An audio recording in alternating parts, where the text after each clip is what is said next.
Lord Lieutenant, Lord Mayor, members of court, council and senate, members of parliament, honorary graduate and graduates, members of the university, guests, friends, family members.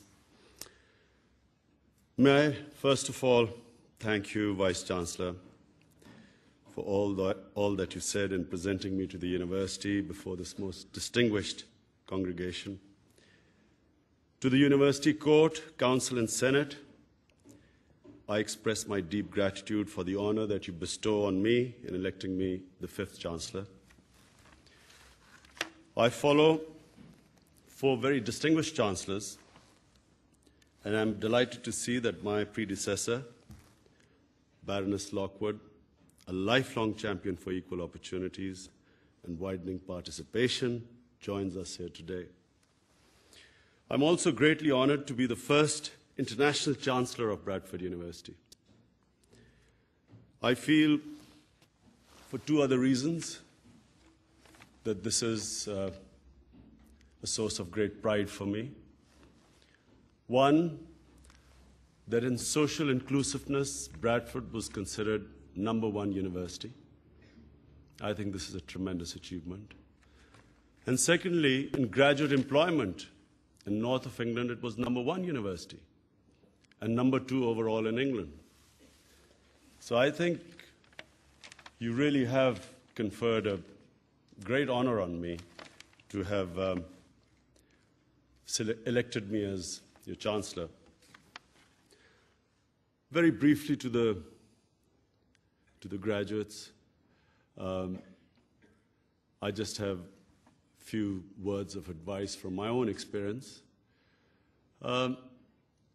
As you just saw today, I'm not a very good starter.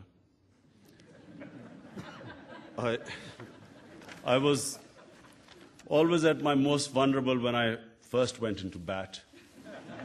But the reason I was more successful than others was because I learned from my mistakes. I was better at analyzing my mistakes and then correcting them than other people. Successful people are not those who don't make mistakes, but who analyze their mistakes and eliminate them. When I came into cricket, after my first test match, I was dropped, kicked out of the team, didn't come back until 3 years later. When I was trying to make it, everyone used to tell me, you don't have the talent.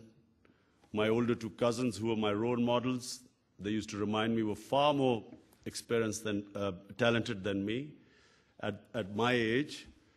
And throughout my cricketing career, I was told that it's impossible. You cannot do it. Similarly, when probably far more difficult than playing cricket was building the first cancer hospital in Pakistan, I held a conference of the top doctors in the city. Out of the 20 doctors, 19 said that it was impossible. You cannot build a cancer hospital in Pakistan. I also had a lot of ridicule, people laughing at me throughout various stages of my life. But this is really what I want to tell you. Successful people are fearless. They fight their fears. They're not scared of failure. They do not care what people say, because people change what they think all the time. I remember going into bat and a whole crowd of people in Lahore Cricket Stadium cheering me, Lion of Lahore. I got out first ball and the same crowd started jeering at me. And the next day when I did well in bowling, again they cheered me. So I realized that public opinion is fickle. Do not allow your lives to be driven by what people say. Go by what your objectives are, what your passions are, what your ideals are. And never ever downgrade your ideals in moments of weakness. When you've suffered a setback, that really is the time to reflect why you've suffered a setback and correct the mistake and keep going towards that ideal. Because the problem is, it's not a defeat that destroys you. It's being demoralized by defeat that destroys you. As long as you keep learning from defeats, you will always keep coming back and get stronger all the time. I wasn't the most talented, but it was this ability to keep coming back that I succeeded. People still laugh at me in politics. They think that I won't make it. But I think I will, after Harold Wilson, I'll be your next chancellor to become the Prime Minister.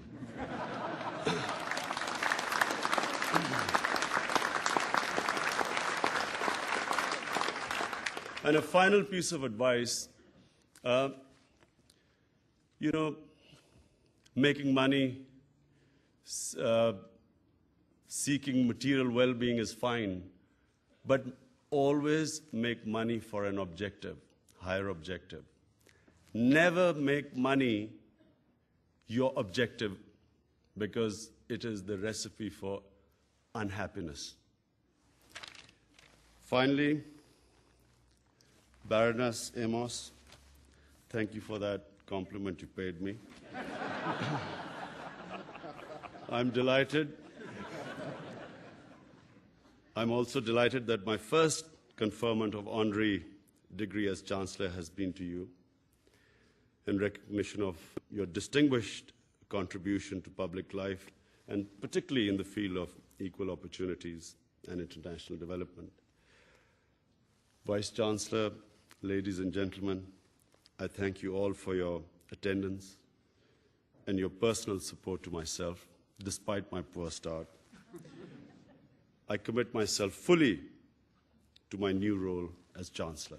Thank you.